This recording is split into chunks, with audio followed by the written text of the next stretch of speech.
Okay, good morning, and if you have any question, you can ask.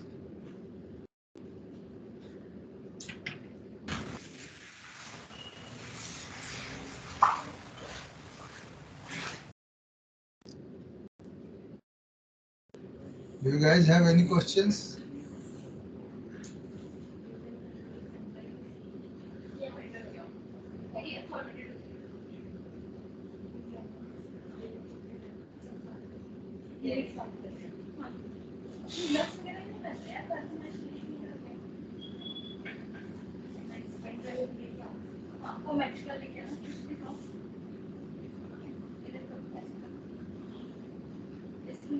Am I audible?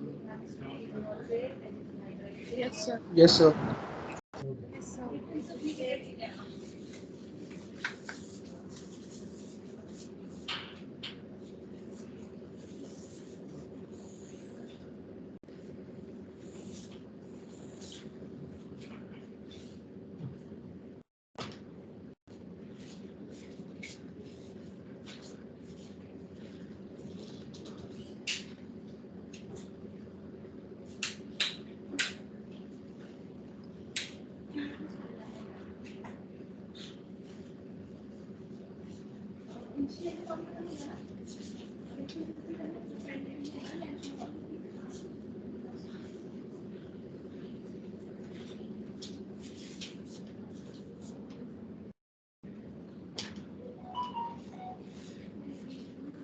Just give me 1 minute.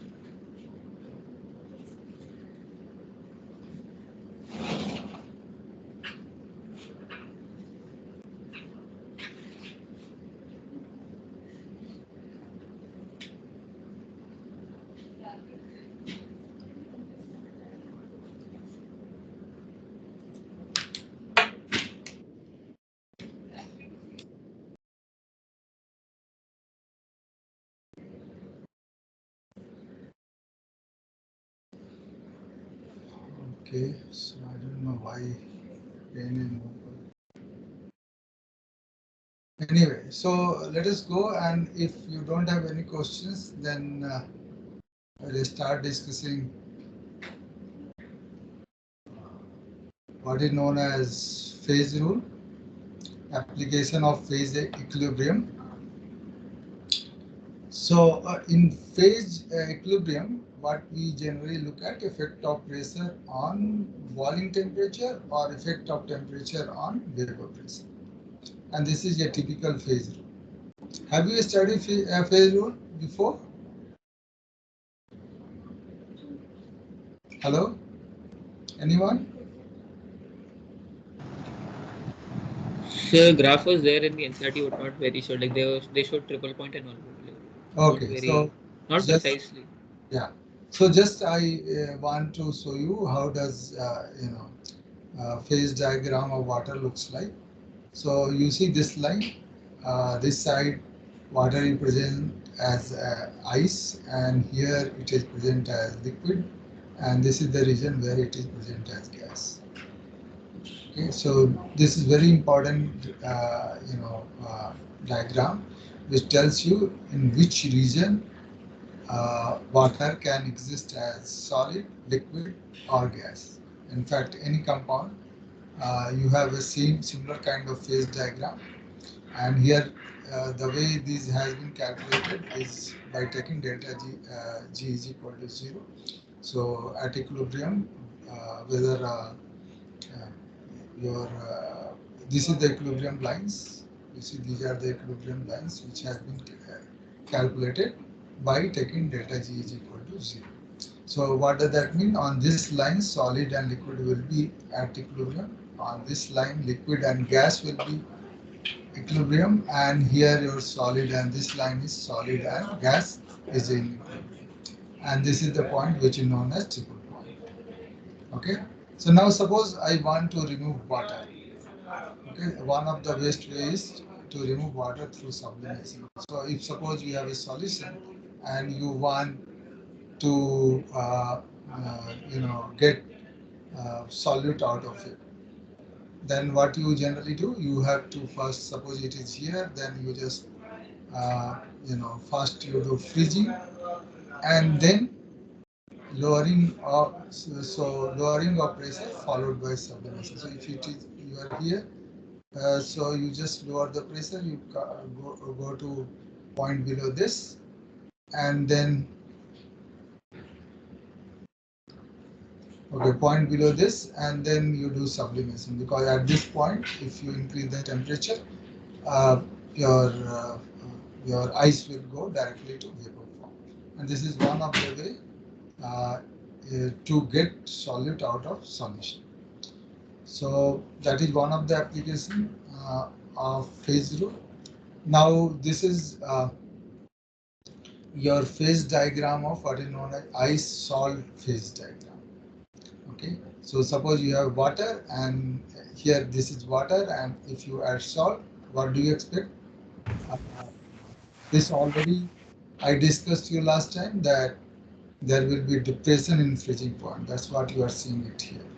And suppose this is NaCl melt, and then you are putting water, then it will go like this. So this side is for, you see, this is 8% of NaCl. It means at this point there is pure water, ice, and if you start adding salt, then there will be a depression in freezing point. And at this point, you see the depression goes till minus 21.1 degrees Celsius.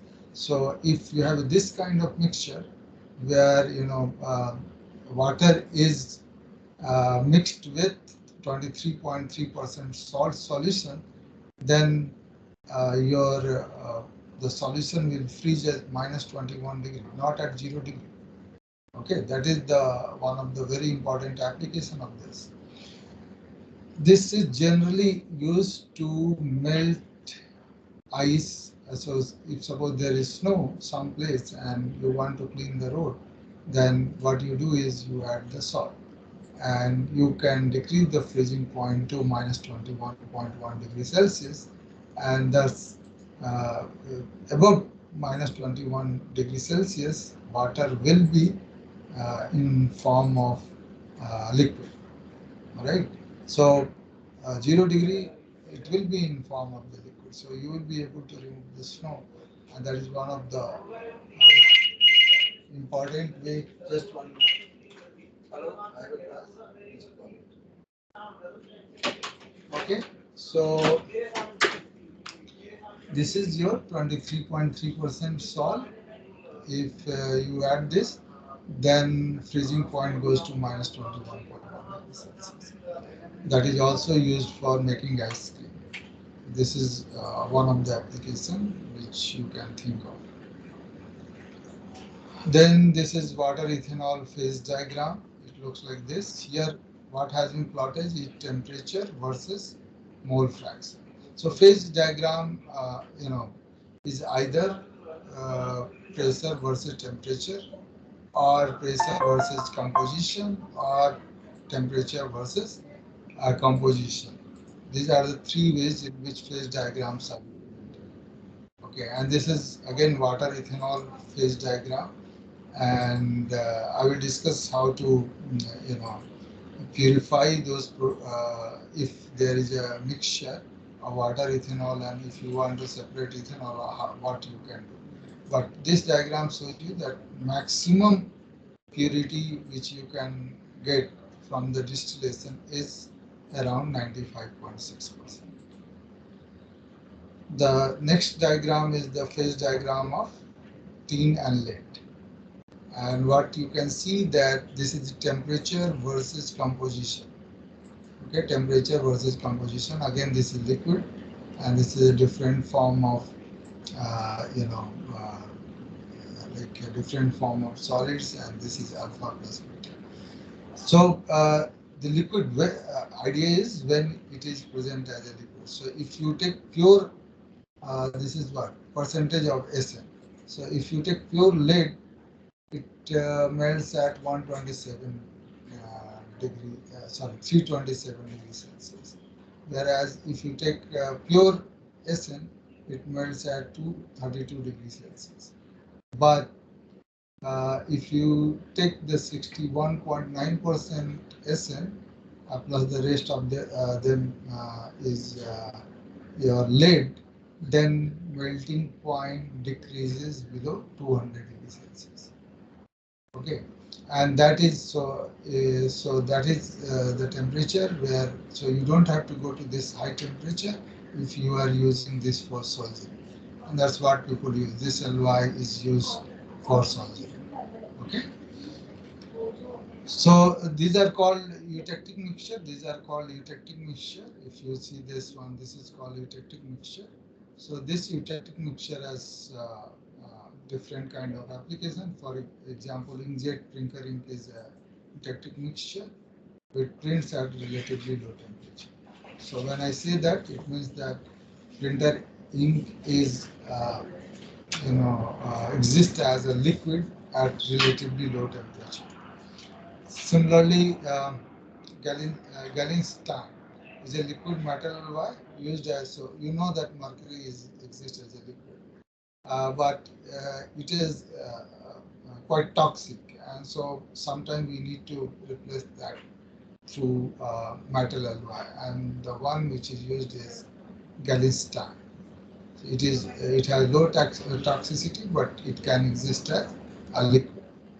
Similarly, safety plugs are low melting alloy which melts at low temperature. So again, if something sparks happens, temperature will be generated at low temperature, that should melt. So that's how safety plugs are designed. Again, these all depends on phase diagram, and you need to understand thermodynamics. If you don't know what is the detected temperature, you will not know uh, means at what percentage of SN this mixture will have lowest melting temperature. So I have a doubt. Yeah, please. Well, It's relatively silly, but like, how do we define melting point over here? Because there would be a phase in which it start, like the distance between the molecules will start changing from really close to a bit far. So the transition states. How do we say that after this point it is melting point or not? Is it? Do we check the yeah. kinetic energy of the So you molecule? see, these are the these are the curve which talks about liquid in equilibrium with beta phase, liquid in equilibrium with alpha plus.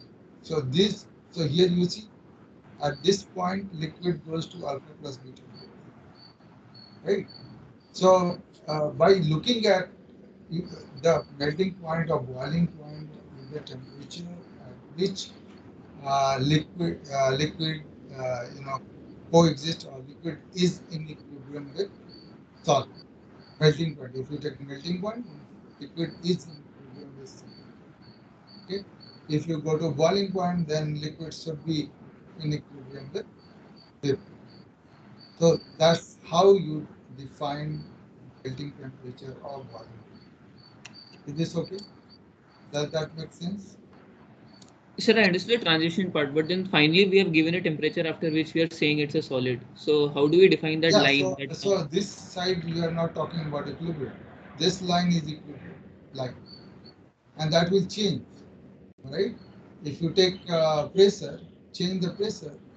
Your this solid to liquid means what? You are talking about melting. So melting temperature will also change. But if you fix pressure, then melting temperature is going to be one unique number. So only on this line you can discuss about melting. Not here, not there. Because at this point, solid is not in equilibrium with liquid. Only on this point, solid is in equilibrium with the liquid. And that tells you about melting point or freezing point. That's what you can say. But it is not a single point. It also will change according to pressure. Is this clear? yes. Yeah. Okay. So now the last application I will discuss is what is known as fractional distillation. This technique is used to separate a volatile liquid from non-volatile solid or liquid. Again, you see phase diagram. Whenever you talk about this, is temperature versus composition. So either pressure versus temperature, or pressure versus composition, or temperature versus composition. So this three quantities. So if you remember, if it is a pure liquid, then we talk about only temperature pressure, because dg is equal to vdp minus sdt, right? But if you take something, you add some non-volatile solid or something, then there will be another term which is known as chemical potential multiplied by dNi. So these three terms, pressure, temperature, and composition, uh, matters when you have like a solution, right? So whenever we are discussing solution, we can make phase diagram through three different ways. One is temperature versus pressure, or pressure versus temperature, and pressure versus composition, or temperature versus composition.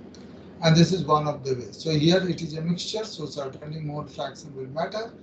And this is the phase diagram. This side is your vapor and this side is liquid. So what happens that if you have a mixture of two liquids, you first heat it. At this point, some of the liquid will go to vapor form, and this point can give you the composition of vapor.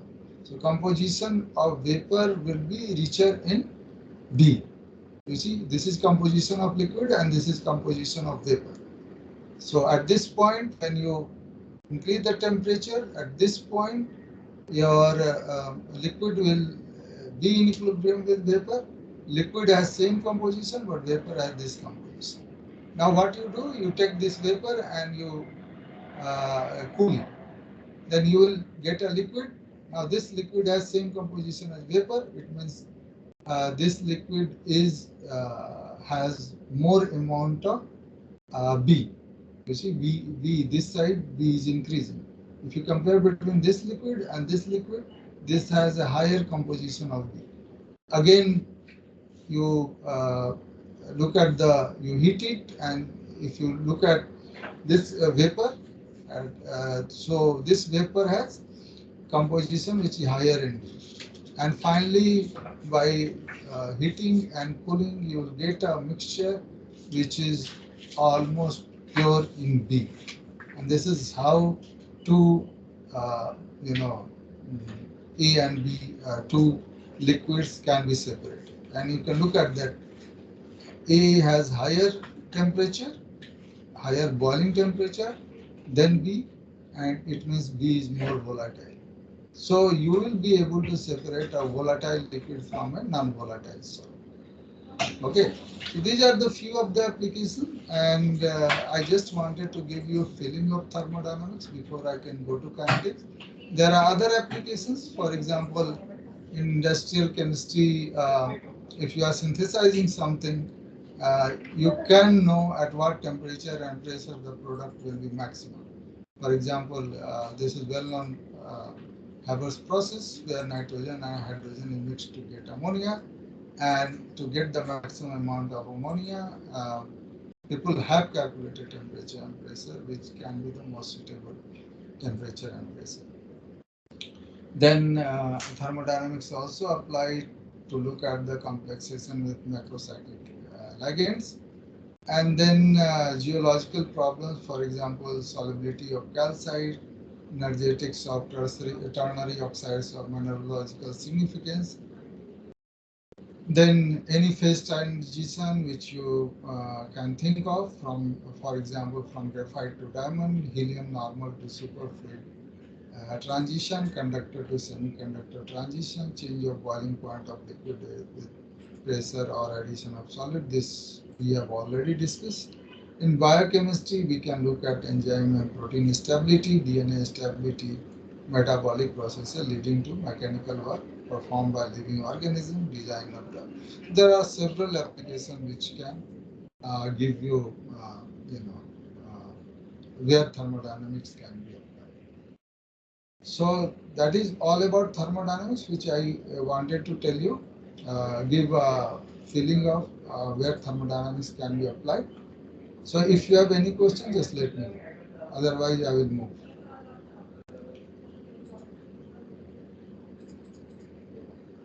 Any questions? Sir, Yes. So while discussing the distillation graph, when we said condensation, did we mean all the vapors were condensed, or? No. I didn't say condensation. What I told is only vapor is cooled. Okay, it condenses to certainly this, but basically you are cooling the vapor. You see, there is when you go to that point where liquid exists in equilibrium with vapor. Some of the liquid is still in the liquid form. What I am talking about, the vapor. So vapor will go through column to and then it is cooled to get a liquid. That liquid is again heated, then it will go to that point, and the point the lower graph which you have seen, and its vapor will be again richer in B. So that is again cooled. So the liquid which you will get will be richer in B. Okay. Then again you heat it. You will get vapor which is more richer than the earlier liquid. So this is the way fractional distillation is carried out. So, sir, when we cool it, I mean, how are we sure that the composition does not change in the liquid and the vapor phase? They are the same. Because when we come down on temperature, it's like vertical. We are coming down. Again, I will show you this one. So here you see that what you did, you heated it, and then you went there, right? And then you cooled it. So vapor will condense to liquid, and liquid has this composition. So you are somewhere here, okay? Because you cooled it so that there is a liquid, and this is taken in a separate vessel, right? And now again you heat it. It will go there.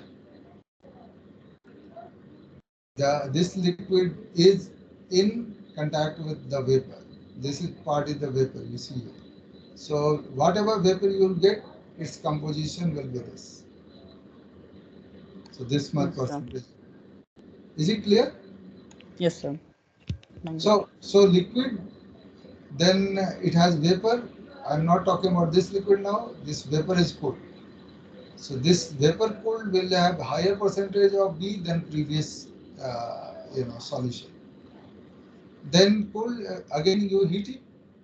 Then liquid will be in liquid will be in equilibrium with the vapor, which has this composition.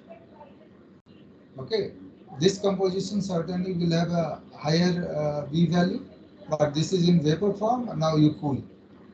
So lot of heating and cooling is required.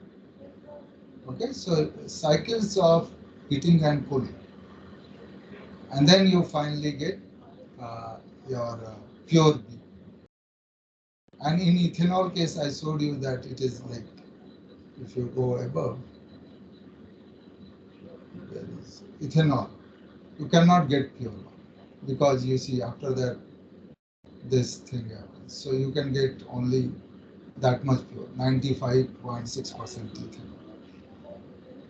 So phase diagram can also tell you that whether by distillation you can get a pure ethanol or not from mixture of water and ethanol. Is this clear?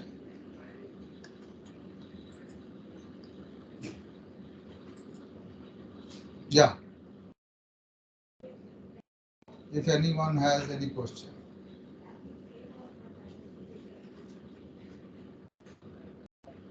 No question? Okay. Now, so let's go to kinetics. And again, I will start by asking, let me tell you, if you can, so why not you tell me one application of chemical kinetics?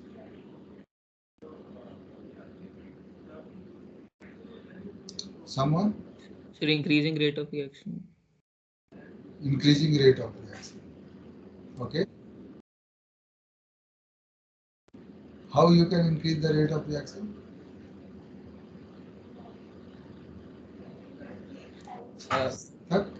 Yes.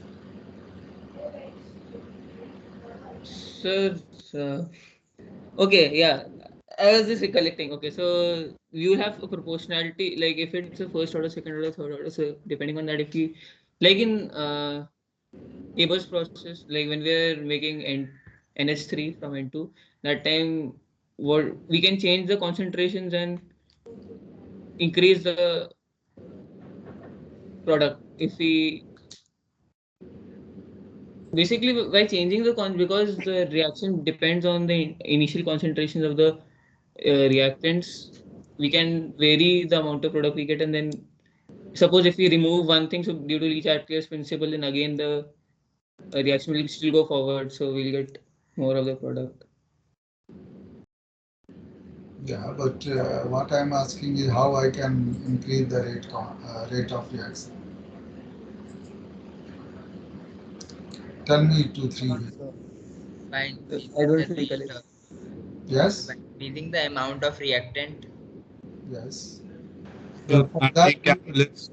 so Rohit, for that do we need to do kinetic studies? Don't we know that? Yes, sir. We If I have increase the but rate of reaction we increase the concentration of reactant, rate of reaction will increase. sir, in some reactions it increase. That's why we have to learn chemical kinetics to study. For some reaction, okay. So tell me in which reaction, if I increase the concentration of reactant, that will not increase. Rate of reaction will not increase.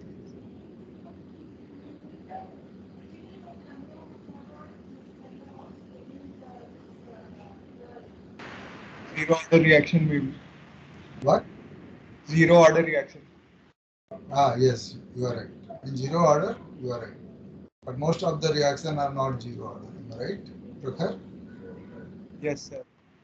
Okay, so most of the cases you will, whenever you increase the reactant, rate of reaction is going to increase. Okay, tell me another way in which you can increase the rate of reaction. Sir, we can use the catalyst. Good. Anything else? So depending on endo and exothermic, we can alter the temperature. Okay, so if I suppose it is exothermic reaction, okay, Bhavya? Yes, If sir. it is exothermic reaction, Yes, and sir. if I increase the temperature, lower the temperature, Yes, can sir. we increase the rate of reaction? So generally, yes, but in some cases it might not. No, no. Rate of reaction always increases with, always increases with temperature. Yes, So sir, you because see, of I. you are mixing thermodynamics with kinetics. You are right when you say that product will be at equilibrium. Product will be more if we lower the temperature. Okay, for exothermic reaction. That's true, right? But it is not true that if I decrease the temperature, rate of reaction will increase. Rate of reaction will increase only when we increase the temperature. So please be clear. In Yes. fact, most of the exothermic reaction, what we generally do, we don't decrease temperature that much. Why? Because although we are going to get more product at equilibrium, but attaining equilibrium will be difficult because rate of reaction will decrease.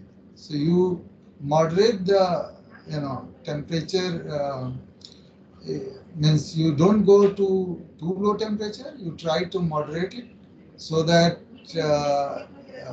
while you are gaining in thermodynamics, but kinetics rate of reaction will decrease. So it may take longer time, much longer time to get the equilibrium product.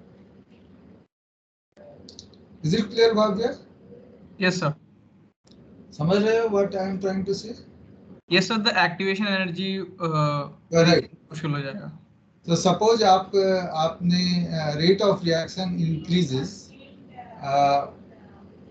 on lowering the temperature, what will be the value of activation energy?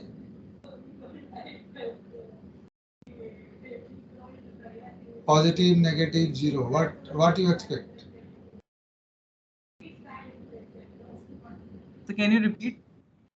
Okay, so if suppose I lower the temperature and rate of reaction increases, what will be the value of activation energy?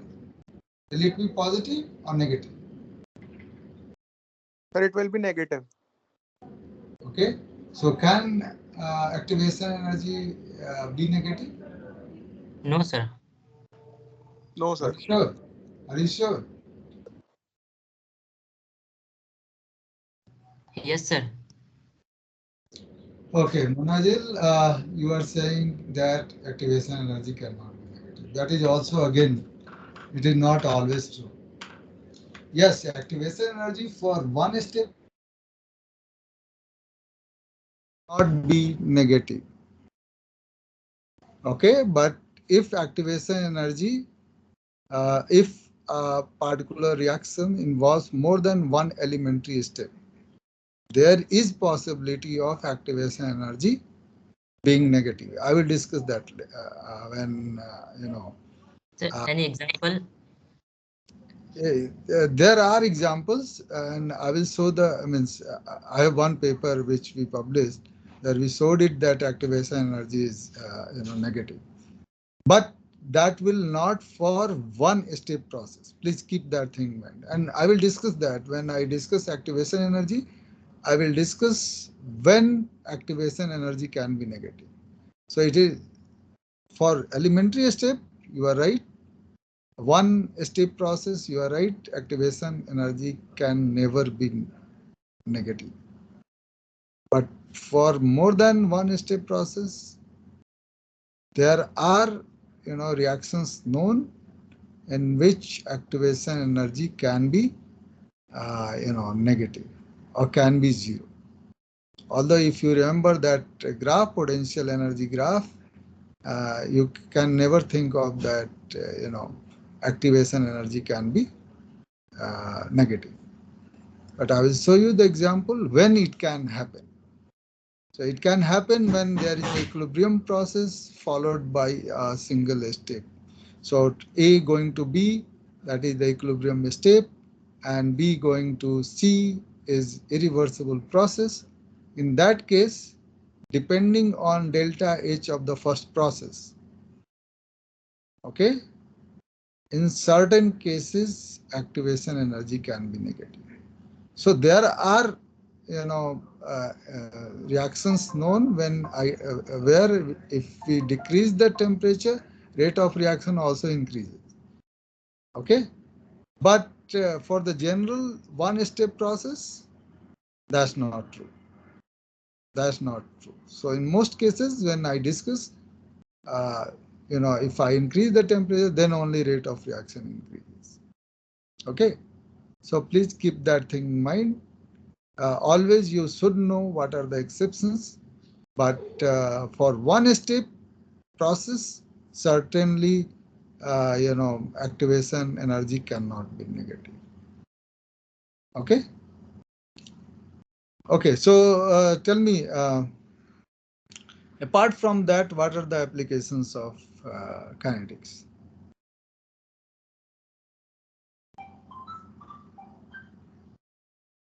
Because generally, if you see So, that if Sir, I it helps. yeah. Sir, it helps in studying the mechanism of the reaction. Yes, yes. So that is most important application of kinetics. Most important application of kinetics is to study the mechanism of the reaction. Okay, to study the mechanism of the reaction. So most important application, and wherever you will look at people who are working in the lab, if they want to know the mechanism of the reaction, whether it is a organic reaction, inorganic reaction, biological reaction, they use kinetics to understand the mechanism of the reaction. This is the one of the most important use of kinetics, and you can think of why mechanism of a reaction is important. All right, you must be knowing that. So, for example, if I know that a particular reaction goes through SN1 mechanism, and another reaction goes through SN2 mechanism. Both are nucleophilic substitution reaction. Am I right? So two reaction take, you need entirely different condition to get the product in greater amount. Am I right? For example, SN1, what you need? If you know that particular substitution reaction goes by SN1 mechanism, what are the conditions you need to get the maximum product? Anyone? So stability of carbocation. Other things, tell me. So bulkiness of the. What about solvent? Weak base. Solvent. So polar protic. Yes. Polar protic. And then again, nature of nucleophile. So those things are very important. So mechanism, understanding mechanism is very important. Either you are dealing with, either you are dealing with biological reactions, or you are dealing with, so enzyme catalysis. Enzyme catalysis, to know the mechanism, people quite often use enzyme kinetics. Okay, SN1, SN2 can be differentiated with kinetics. Similarly, E1, E2, and even CB.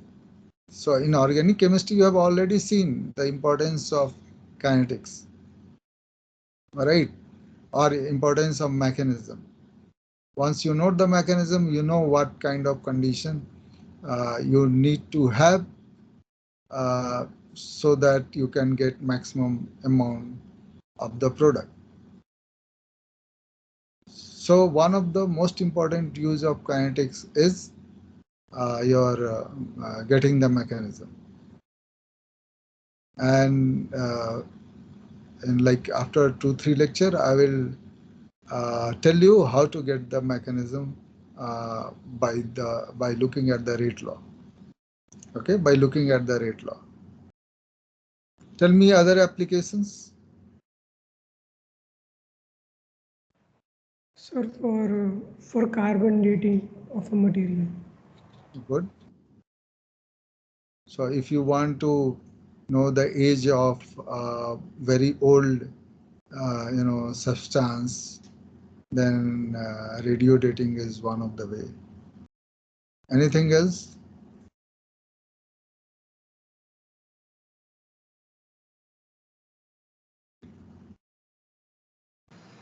Or maybe to slow down some harmful process. Yes, slow down the harmful process. That's true. Okay, so let me show you some of the applications.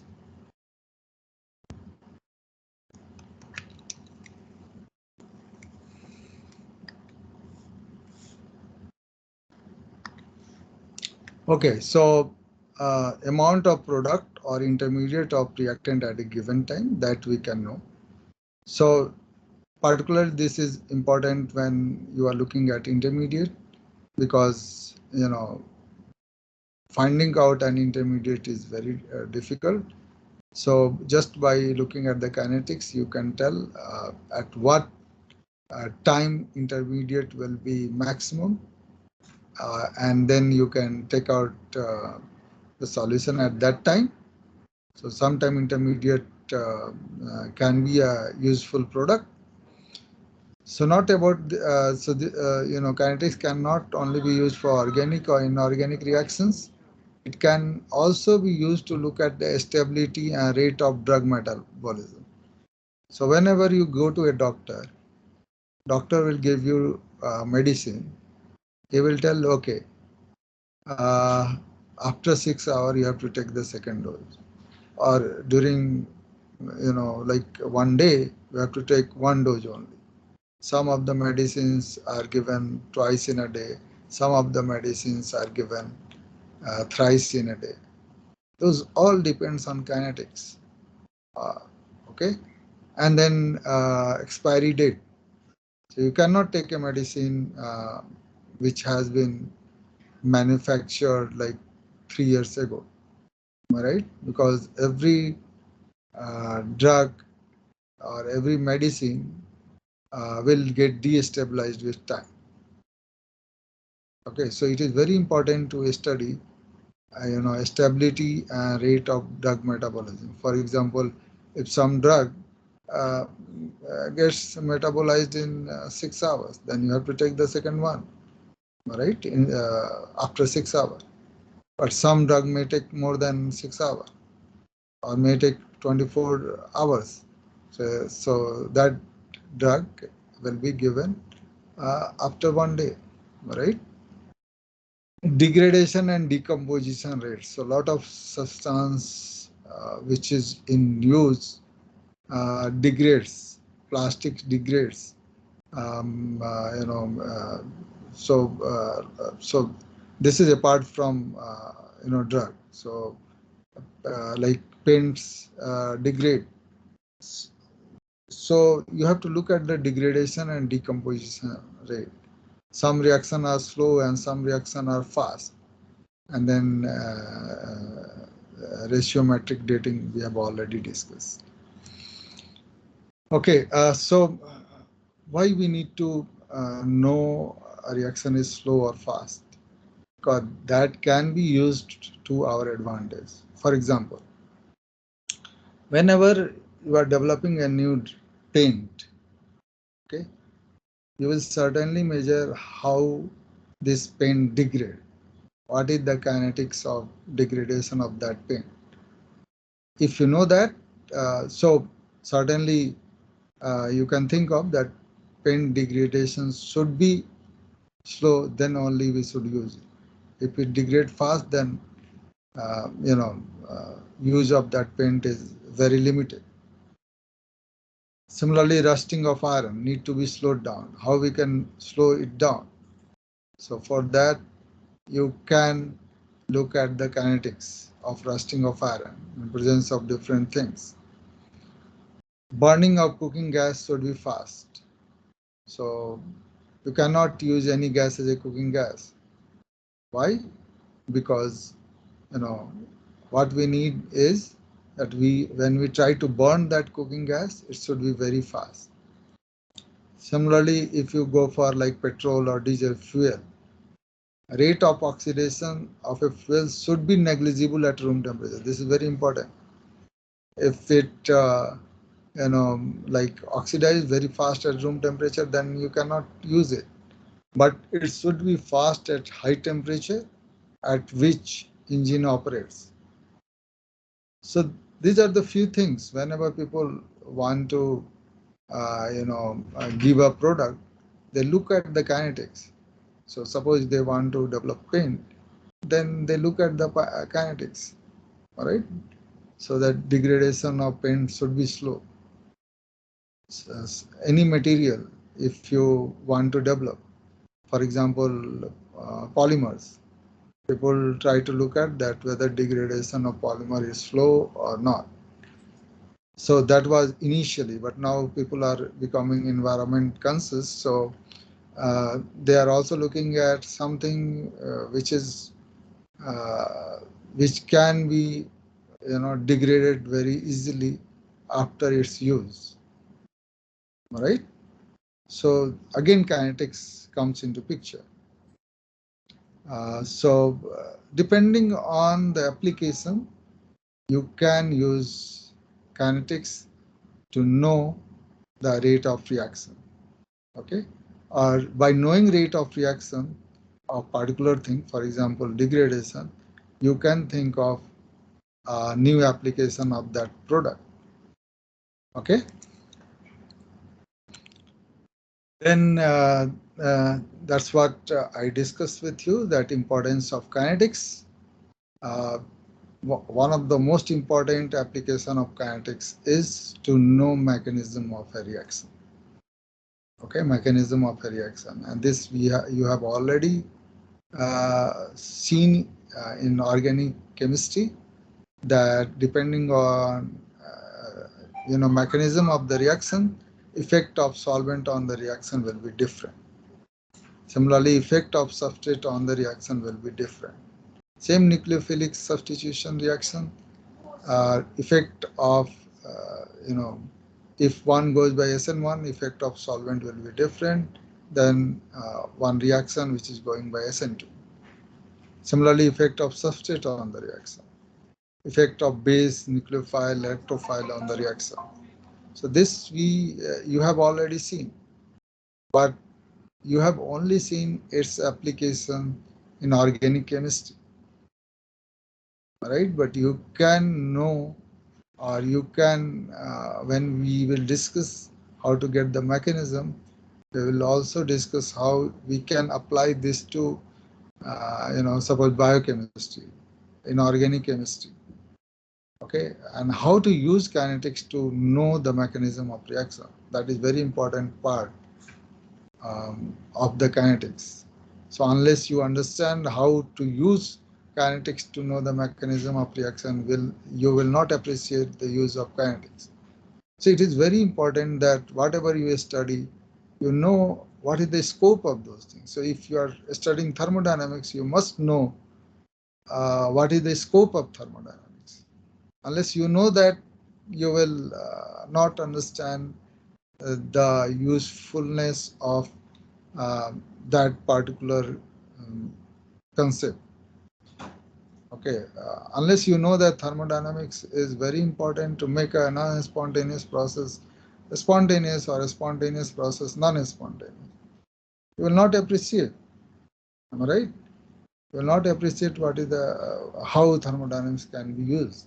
Similarly, unless you understand where kinetics can be applied, you will not understand the usefulness of it, and you see, will not be interested. Okay, it looks like just to we should know just to pass the exam, right? So mechanism of reaction, if you want to understand mechanism of reaction, kinetics plays a very important part.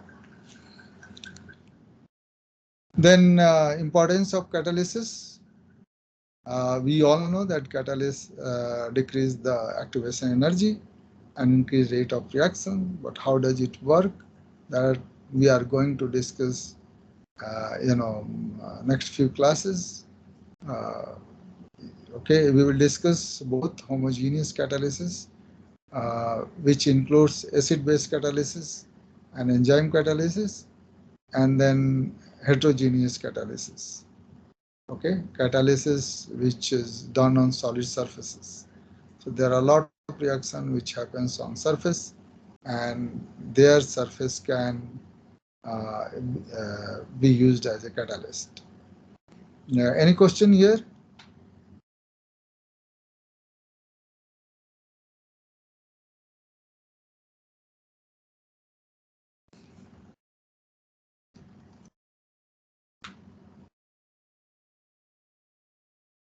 Yes.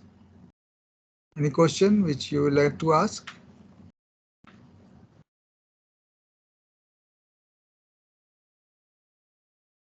No question?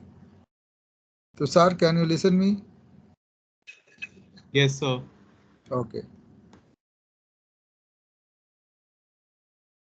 So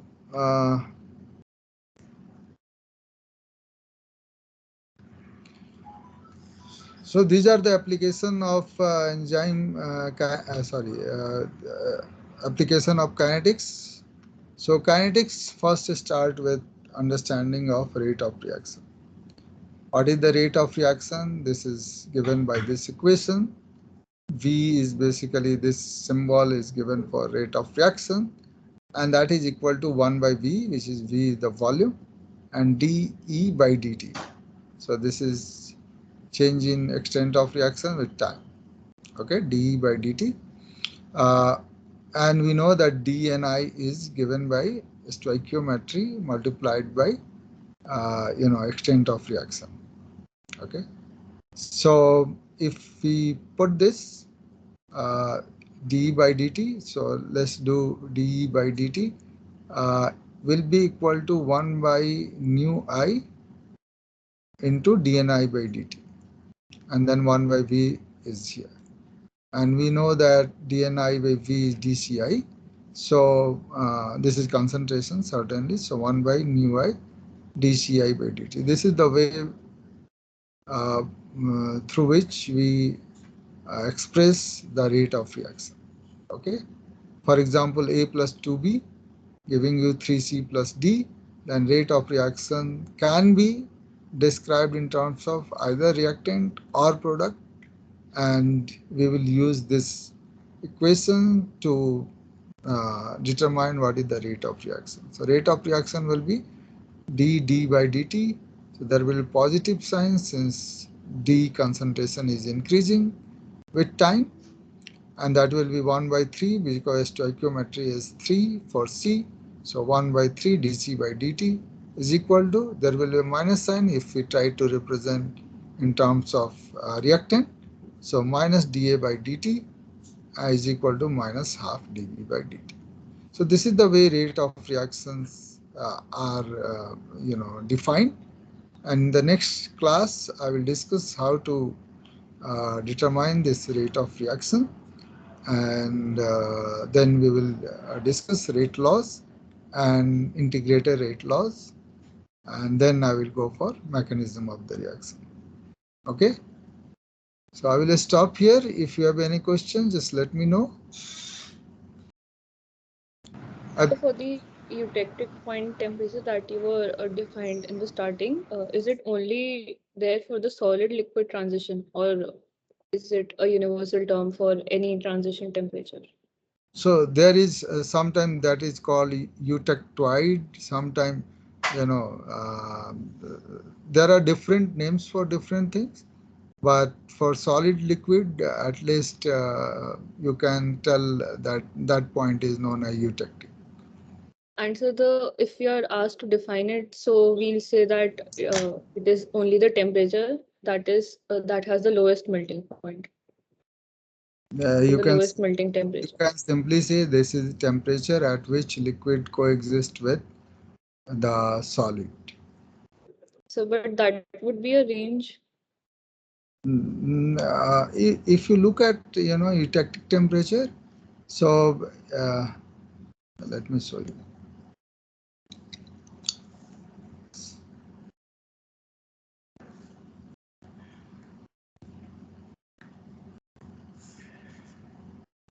So let me go to this graph. Okay, now here you see, if I go and see this point, this area, right? So here both ice and water will exist. This area NaCl solid and water will exist. Now if you look at this point, their salt water is coexisting with ice plus NaCl crystal. So these both are in solid form. Am I right? This point is known as eutectic point, and that is only one temperature. This temperature and then one this percentage of this is represented by a point. Point means its temperature and its weight percentage of NaCl is fixed. So in phase diagram, 1 point means that you cannot change the temperature or percentage of NaCl. 1 line means that if I change the percentage of NaCl, then this temperature, equilibrium temperature will change. Or if I change the temperature, then equilibrium, this concentration will change. For example, here you see this percentage of like if 25 degrees Celsius, then this will be one temperature. Then if you go to something like 30%, then there will be another temperature. But this temperature, if that is a point, then this cannot be changed. Okay, for So at this point, if we are defining which is the solute and which is the solvent, then what would be The Yeah, solute so and salt solvent. water solution, this is the liquid form, okay, that coexist with ice and NaCl in solid form. That point is known as eutectic point. Is it clear? So which Yeah. is the solute? The NaCl crystals are Both, solute? both are solid. Both are solid. Ice is also solid. Yeah. Okay. Both are here solid. When you say solid, if it is a solution, this is not a solution. This is solid form. Right. Yes. So here there are two different. It is a mixture of two different solids.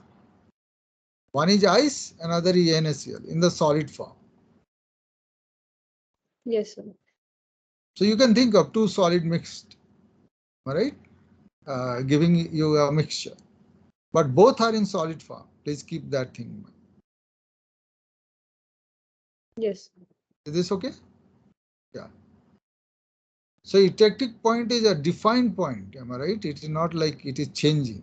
For a particular means mixture, at that point only the solution will coexist with not one solid. The solution also have both things, NaCl plus water, right? But that is in solution form. And your solid is ice plus NaCl. It is not pure NaCl or it is not pure ice. It is ice plus NaCl. Is it okay? And percentage, you know how much NaCl is there and how much ice will be there. Yes, sir. That also you know. Okay. Any other question? No. So I will stop here. Okay. And today by evening I will upload the slide. That should be okay for you guys. After every 3 lectures I will upload the slide. Okay. Anyway, you can if you want to download the video, you can download it. Thank you, sir. Thank you, sir. Thank you, sir. Thank you, sir.